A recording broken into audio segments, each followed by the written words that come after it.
Hola, soy Néstor Núñez y esto es Aproximaciones Sucesivas, este espacio donde pretendemos escuchar el lado humano de los compañeros del movimiento, del partido, que han estado en cargos de elección popular. Y hoy nos acompaña un buen amigo, un compañero que tiene mucho tiempo en la lucha. Nos acompaña Vidal Llerenas. Bienvenido, Vidal. Hola, hola, ¿qué tal? ¿Cómo estás? Muy bien, muchas gracias. Muchas gracias por acompañarnos. Eres nuestro segundo invitado. Hay que decir que nuestros dos invitados han sido de Colima. Colima, sí, ¿quién era el otro? Temístocles. Temístocles, claro, sí. ¿No? ¿Cómo llegas de Colima a la Ciudad de México? ¿Cuál es esa explicación? ¿Cómo llegan ahí? Así es, ¿cómo los colimenses deciden venirse a la CDMX? Bueno, yo me vine a estudiar la carrera, ¿no? Que es algo... Pues hasta la carrera. Sí, hasta la carrera, sí. Siempre me gustó venir, como que siempre fue algo... ¿Cuánto es de Colima para acá? Bueno, ahorita en un coche haces unas 6 horas, 7 horas, ¿no? Dependiendo. Pero creo que la primera vez que vine, luego que tenemos un autobús como a las 5 de la tarde, llegamos aquí como a las 10 de la mañana, más o menos. O sea no era una visita de... No, bueno. Ida y vuelta. Ajá, de vuelta. Me acuerdo que estaban sacando el Templo Mayor. Eso revela mi edad. Yo tenía creo que 6 años o 5 años y era el centro una cosa muy espectacular porque estaban sacando. Sí, claro. Y venía seguido, como que era algo atractivo, ¿no? Venir acá a la ciudad lo es. Y pues me interesaba estudiar acá, etcétera. Entonces terminé pues viviendo acá, definitivamente. Pues, ¿no? Oye, y un poco entrando ya en algunos temas, licenciado en Economía por el ITAM y en Morena. En Morena, pues hay varios ahí, ¿no? Yo soy abogado del ITAM, pero cuéntame la experiencia de ser tecnócrata neoporfirista en el movimiento, ¿no? Porque sí. Además tú sí has tenido cargos de alto nivel técnicos pues de gobierno. Secretario de egresos de la ciudad. Y también cuando estuve sobre todo en la Cámara de Diputados, yo fui secretario de las comisiones de presupuesto y de Hacienda en las 2 ocasiones, entonces también nos tocó como eso, ¿no? Ese proceso, ¿no? A mí, bueno, estudié economía, luego como que quería estudiar otras cosas, luego estudié pues más bien ciencia política, ¿no? Un doctorado en ciencia política, con temas que tienen que ver con federalismo y cosas así que tenían que ver ahí con fondos federales, etcétera. Y bueno, siempre me interesó como la izquierda, digamos, ¿no? Y entonces pues fue muy bueno poder trabajar para gobiernos de izquierda, estar en fracciones de izquierda, etcétera. Y pues eso fue lo que nos fue definiendo. Lo que te vinculó. Sí. Que no necesariamente, porque una cosa es tener una cosa es tu formación, tus conocimientos técnicos, etcétera, y otras cosas como tú vayas pensando que es lo público, ¿no? Sí, yo soy un convencido de que uno hace a la universidad. Por supuesto que hay universidades que tienen una fama y un prestigio especial. Creo que el ITAM, fundamentalmente en la época de los gobiernos del PAN, se hizo de mucho funcionario público egresado del ITAM y entonces pues, se dio la coyuntura hasta del proceso del fraude del 2006, ¿no? Y es una universidad muy americana, ¿no? En el sentido de que eso es un poco como un liberal college americano, ¿no? Entonces toda la currícula, pues sobre todo en los años 90, ¿no? Era una currícula de las ciencias sociales, pues sí, pues puede llevarse a muchas cosas, ¿no? Neoliberal o liberal o ese tipo de cuestiones. No correspondía mucho a lo que se discutía en el mundo, digamos, en lo que ahí se daba, ¿no? Oye, cuéntame, porque siento que lo normal es pasar del cargo de elección popular al cargo administrativo, y tú lo haces al revés. Sí, era al revés, un poco. La idea es que pudiera ir alguien del gobierno de la ciudad a la Cámara Federal para ver el tema del presupuesto, ¿no? Que es lo que hicimos. Tú estás subsecretario de egresos con Marcelo. Con Marcelo. Y pasas a ser diputado federal. Sí, hubo una pero de mayoría. De mayoría, porque... Porque ese dato es relevante, porque normalmente al funcionario público técnico pues lo mandan pluri para que llegue, sí. ¿no? Y tú te fuiste a hacer campaña. A la campaña, pero, porque además con todas estas historias de las tribus del PRD y ese tipo de cosas, ¿no? Las diputaciones pluris eran pues como para los... Sí, muy peleadas. Muy peleadas. Muy complicadas de para acceder los a grupos ellas. que siempre llegaban y así, ¿no?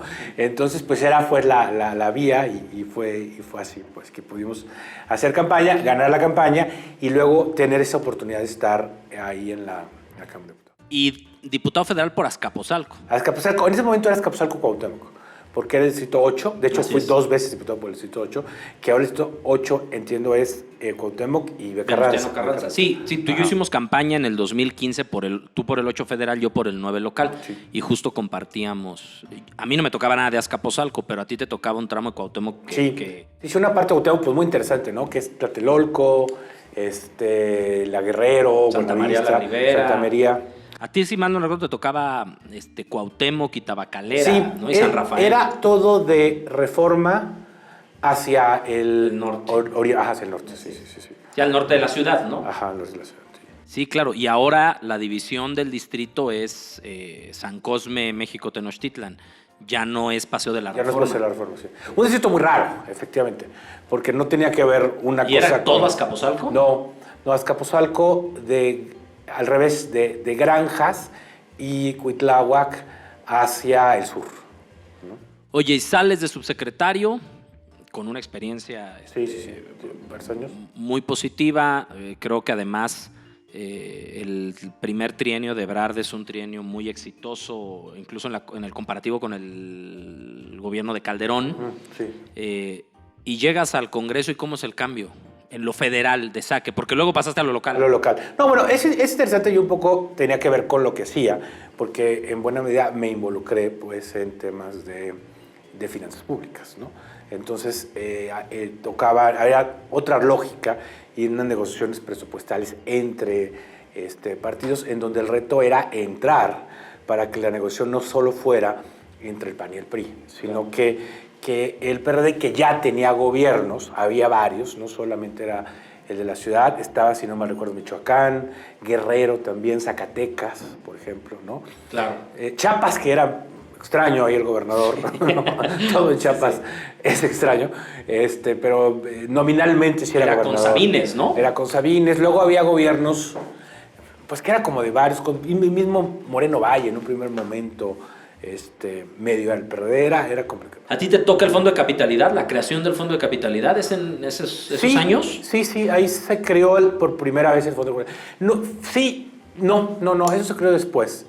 En realidad lo que había era el Fondo Metropolitano y ahí sí fue la ampliación del Fondo Metropolitano, que surge por el puente de la Concordia que hace Peña y Encinas, y luego empieza a haber fondos metropolitanos más grandes.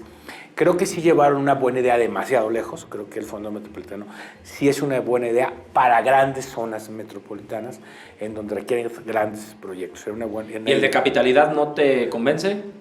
Pues sí, es interesante también porque la idea es que le paga a la ciudad el costo de la capitalidad y algunos servicios que la ciudad no cobra. Por ejemplo, la policía auxiliar a las embajadas es algo muy claro. Pero hay más servicios, por ejemplo, algunas partes de predial que edificios públicos no pagan, etc. ¿Pero qué pasó con el Fondo de Capitalidad? Este es un tema, a mí, que fui alcalde de la Cuauhtémoc, me parece muy importante, porque quien más paga la problemática de capitalidad en la ciudad es la Cuauhtémoc. Sí, yo creo que Cuauhtémoc debería haber un fondo de capitalidad casi para la Cuauhtémoc. Porque coincidimos, fíjate, que bueno que estamos de acuerdo. Cuauhtémoc tal vez Miguel Hidalgo, ¿no? Sí, claro, es que la mayoría de las embajadas, por ejemplo, están en ahí. Hidalgo. Entonces, digamos, los servicios de capitalidad están concentrados ahí. Sí, acá tienes a la Corte, tienes a Palacio Nacional, tienes a muchas secretarías de Estado, ¿no? Habría que decir, bueno, que también parte del costo lo asume la ciudad cuando la parte del centro, pues. Por supuesto. ¿No? Es parte del asunto, pero sí, la ciudad tiene un costo, por ejemplo, hasta de monumentos históricos, ¿no? Muy importante. Sí, bueno, pero a ver, también todo el tema de manifestaciones, ¿no? La gente no se manifiesta en otras alcaldías o en sus propios municipios. Vienen a manifestarse a Paseo de la Reforma y al Zócalo, ¿no? Y además pasó algo que un poco ahorita se ha perdido en la conversación, es que con el cambio de la Ley de Coordinación Fiscal de 2008, cuando empezó a aplicarse en 2008, la ciudad pierde recursos. Porque hay algo que a la ciudad no se le está computando, que es lo conurbado, ¿no? Claro. Lo conurbado que se manifiesta, bueno, claramente en el metro. El metro es el ejemplo más claro de que la ciudad paga el metro y no el Estado de México. Así es. Pero ¿qué te gusta que vayan a la propia Cuauhtémoc? 700,000, 800,000 personas diarias de otros lados. Más seguramente. Y con el suburbano... Sí, y con más con el suburbano. Se amplió todo eso. Ajá. Oye, pasas de diputado federal con gobierno panista, con Calderón, con Marcelo en la ciudad, que me parece históricamente en la ciudad el gobierno de mayor contraste. Por supuesto, el de Andrés y de Fox fue de mucho contraste, pero el desgaste del fraude del 2006 generó sí, mucha polaridad, ¿no? Una bipolaridad del gobierno de la ciudad, sí. Que se avanzaba en seguridad, que se había mejorado la recaudación, que se consolidaban muchas cosas que había empezado Andrés, y la problemática que tenía Calderón. Y te toca pasar al primer trienio de Mancera en el PRD, y habiendo sido funcionario de Marcelo. ¿Cómo viviste un poco esta problemática de las acusaciones llegando? Pues fuera muy problemático, porque efectivamente nosotros pertenecíamos a otro grupo político, al de Marcelo, y entonces era como estar en el partido del gobierno, pero fuera de ¿no? Nos empezaron a descomponer las cosas. Sí, era complicado, sí, fue un tema complicado. Al final terminamos fuera de la fracción, es decir, fui candidato de Morena, pero todos esos años sí fueron épocas muy complicadas. Muy complicadas, ¿no? Sí fue... que justo va a dar a cuando nos conocemos tú y yo. Sí. Yo le platicaba a algunos compañeros que pues, nos habíamos visto en temas generales de política, eventos, en su momento de la coalición Movimiento Progresista y todo ese tramo, pero que casualmente cuando se funda Morena y cuando estamos en la ruta de construir las primeras candidaturas en el 2015, nos encontramos tú y yo en la escuela en la que iban nuestros hijos, justo un día o el día que Agustín Torres, que se había venido a Morena del PRD, se regresó al PRD por la candidatura. Y de ahí, pues, platicamos con el partido, platicamos con Monreal, que era el candidato a la delegación, y pasas de ser diputado local por Azcapotzalco de mayoría a ser candidato de Morena. ¿De mayoría federal? De mayoría federal. Sí. ¿Y ese salto cómo fue?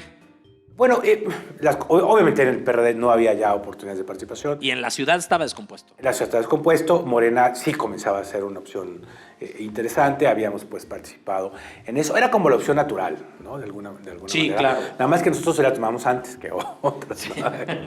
¿No? Luego dicen que a tiempo. A tiempo. A tiempo, porque Morena consigue su registro en el 2014. Y eso fue muy importante para Morena, esos triunfos en esas zonas. 2015, sí. 2015. Sí. Porque mira, luego éramos, entiendo, 14 diputados de mayoría de Morena, y salvo 3, el resto éramos de la Ciudad de México. Los otros eran Delfina, que ganó un distrito en Texcoco, Rocío, en Veracruz, y Cuitláhuac. Ellos eran todo lo demás en la Ciudad de México. Todo lo demás fue en la ciudad. ¿Cómo fue esa primera legislatura? Porque en la 62 hubo un antecedente que encabezó Durazo, justo cuando Monreal sale para irse a la delegación y se hace esta separación de Movimiento Ciudadano y se crea como la primera, le llamaron asociación parlamentaria de Morena, y que encabezó Alfonso Durazo. Sí. A ustedes les toca la primera legislatura con Morena como grupo Pues parlamentario. fue una experiencia, yo creo que fue una buena fracción parlamentaria, fue una fracción crítica del gobierno. También se aprobaron cosas del gobierno que me acuerdo que hicimos, por ejemplo, la Ley Federal de Fiscalización, que es algo que hicimos, etcétera. Se colaboró en lo que había que hacerlo, en lo que estaba, pero fue más crítica. En el PRD pues había más negociación, porque también estaba la parte de los gobiernos estatales, pues, claro, ¿no?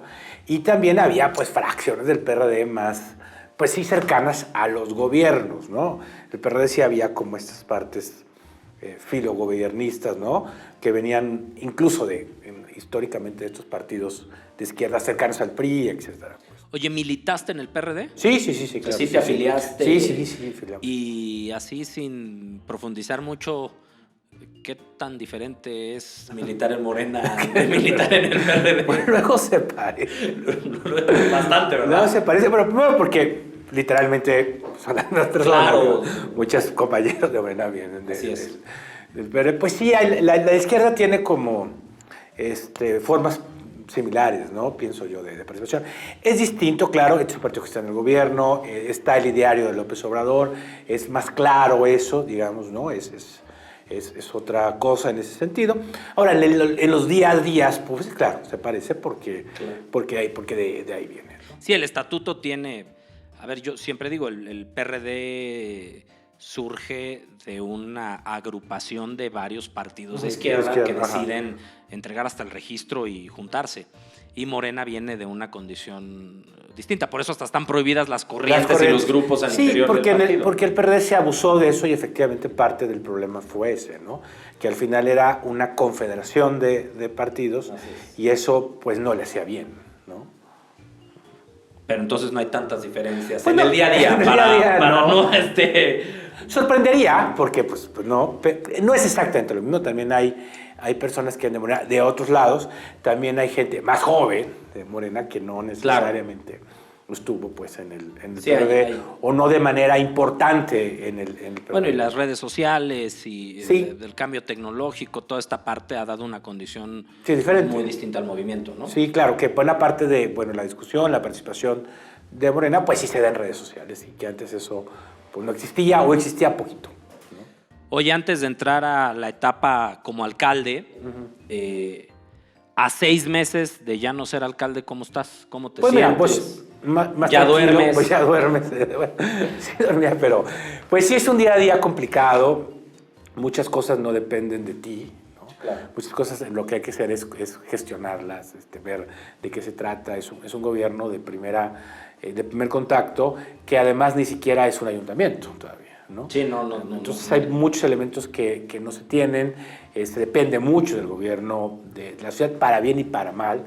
Eso a veces es un gran apoyo, a veces es un problema, pues porque no está en las manos de uno hacerlo. Entonces, pues sí es un gran reto estar en un gobierno del día a día. Además, en este medio ambiente que tú dices de redes, etcétera, donde todo tiene... todo es inmediato. Todos los días eres enjuiciado en Twitter y en Facebook, y si haces una cosa pero no haces otra, hay o haces una cosa y alguien está contento y por lo mismo alguien está... Y hay mucho ruido, es decir, hay información que puede ser inmediata y hay información que puede ser de hace a un año y...